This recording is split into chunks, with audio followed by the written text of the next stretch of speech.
Satria Putra Bagaskara. Kami dari English Education 2023.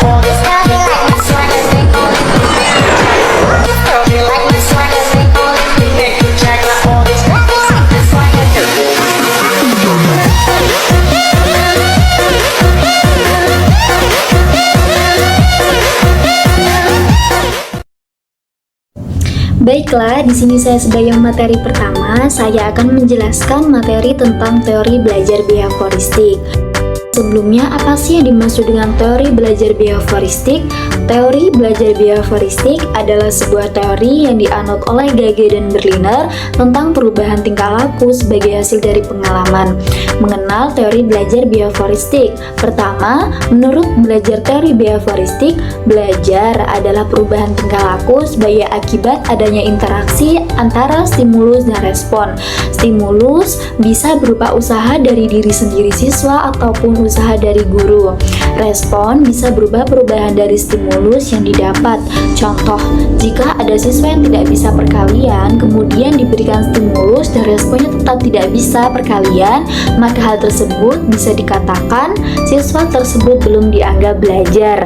Yang kedua, teori belajar behavioristik mengutamakan pengukuran, maka dari itu teori ini lebih memperhatikan stimulus dan respon ketimbang apa yang terjadi di antara stimulus dan respon.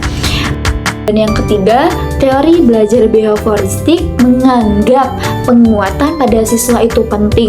Penguatan ini dianggap stimulus dan bisa berupa penambahan atau pengurangan tugas pada siswa. Penguatan ini tentu akan mengharapkan respon sehingga mendapatkan hasil. Baiklah teman-teman, di sini saya akan menjelaskan tentang beberapa tokoh yang terlibat dalam teori behavioristik.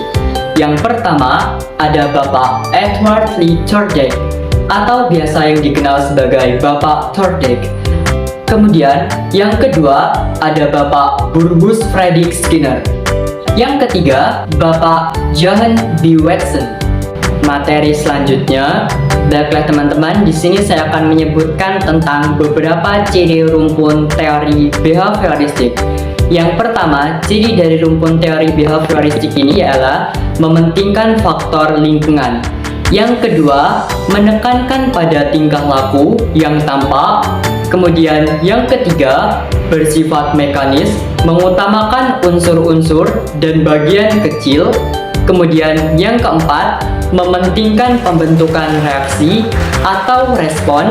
Dan yang kelima, menekankan pentingnya latihan. Materi selanjutnya, teori belajar behavioristik ini memiliki beberapa kekurangan, di antaranya yang pertama, tidak bisa digunakan untuk semua pelajaran. Kemudian yang kedua, bahan pelajaran harus disusun dalam bentuk yang sudah siap. Yang ketiga, murid cenderung menjadi pendengar yang pasif dan menghafal apa yang didengar. Kemudian yang keempat, murid cenderung berpikir linear, memiliki pola pikir yang linear dan konvergen sehingga tidak kreatif. Dan yang kelima, murid membutuhkan motivasi dari luar dan sangat bergantung pada guru. Sekian presentasi dari kami. Mohon maaf apabila ada tutur kata yang kurang berkenan. Semoga dapat bermanfaat bagi kita semua. Akhirul kalam, wallahu muwaffiq ila aqwamit thoriq. Wassalamualaikum